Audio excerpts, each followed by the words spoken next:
Hi everyone, we are now at part 13 of our series where I want to talk a little bit about exploring the contact.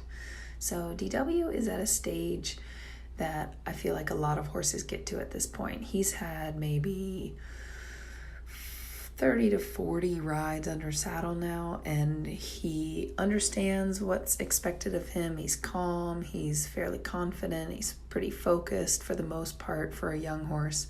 And now he's beginning to explore the contact in ways that seem not great sometimes. And you'll see what I mean. I've left this video fairly unedited from our last two rides. And what I mean by exploring is now that he knows what to accept, he's starting to dive down into the contact. He's starting to go a little against the contact sometimes. And I find this to be a very normal stage. He trusts my hand, that I'm not going to pull against him, that he doesn't have to curl and go behind the bit or defend himself. And so he's just exploring his options a little bit, so to speak. And some horses do this more than others, and especially kind of a big goofy guy like DW. He says, well, now, okay, I know how to canter, but you want to keep the contact a little bit. What if I fling my head around? What if I roll my neck up and go behind the bit? What if I toss my head in the air there? So my plan with all of these explorations is that I just stay cool and I keep receiving him in the hand.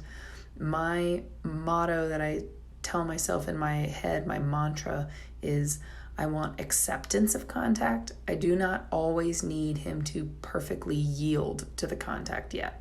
So I just want to have acceptance of contact.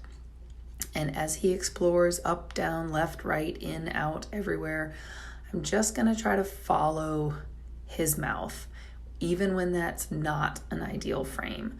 I want to keep a gentle connection with his mouth when he offers to go round, which he does a lot. I praise him. Good boy. That's such a great idea. I give him a quick pat. And when he goes above the bit or behind the bit, I don't really do anything in terms of any sort of punishment. The only exception with that is a couple times he's really rooted the bit, really pulled down hard, and I will whack him on the shoulder when he does that. If he's really gonna root and like rip me out of the tack, then he's gonna get a whack on the shoulder with the whip or a tap behind the saddle with the whip. Now he's also not a hyper reactive horse, so I don't need to worry about him then freaking out from a little tap.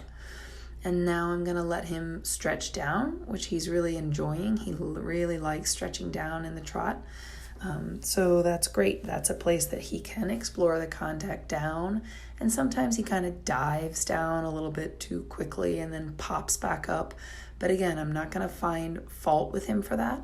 I'm just going to say, sure, go down into the contact. That's fine.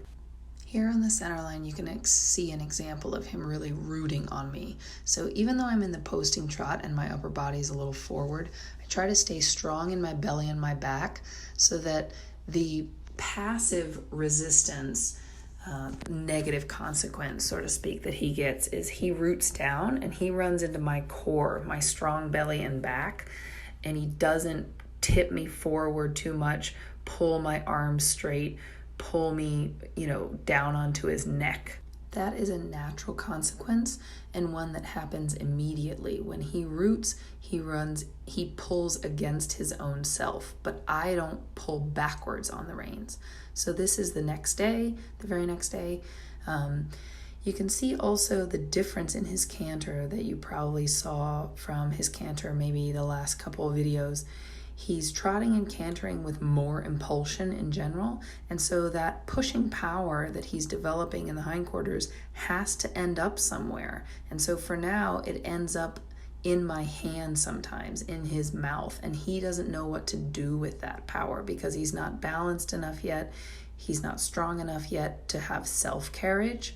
So he runs into me, to the bit, and therefore the reins, and therefore my body. And that's normal. That's okay. If I were at this point to say, oh, damn it, don't you pull on me, that would not be such a great experience.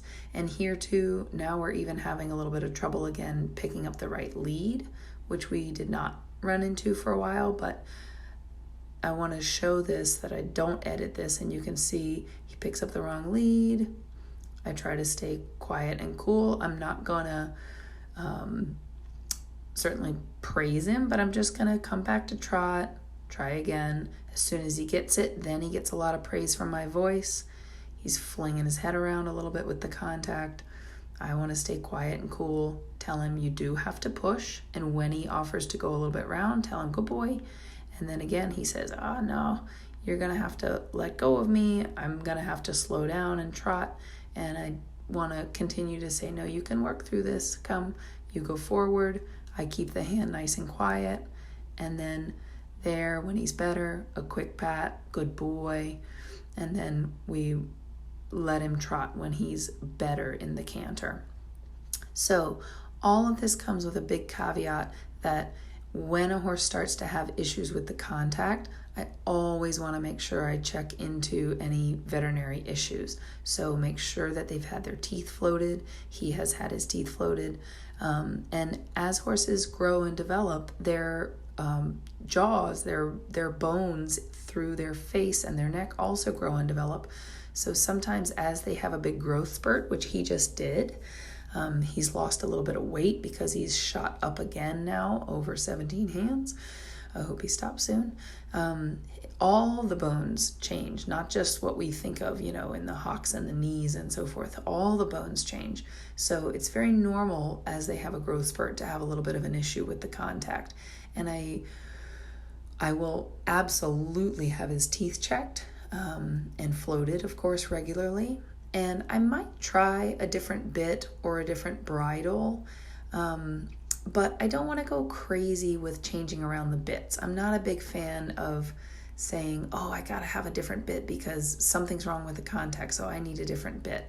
He goes in an egg butt, single jointed snaffle most of the time in a Micklin bridle. Then this day you can see I put another horse's bridle on him that had a loose string, single jointed snaffle, a nice thick one, and a more standard noseband with a flash. And I didn't make it super tight, but I made it snug.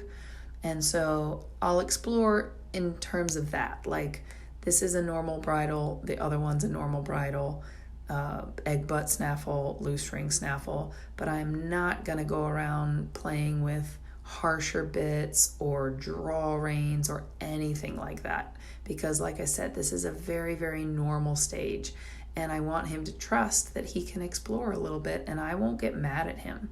So here at the end, I just wanted to show the place that I feel like he does not understand yet is to really stretch down in the free walk. So I said a couple times in past videos that I don't mess with that very much yet. I let him walk on the buckle. If he walks with his head up in the air a little bit, but he's still safe, which he is, then I don't force him to go around.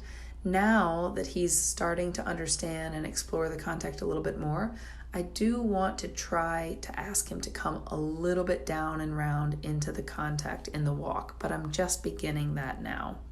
So I hope you can see this is a normal stage for young horses to go through. Please let me know any questions you might have, and by the next video, I hope you'll already see a fairly big difference in the contact with him. Thanks, and subscribe for all the videos.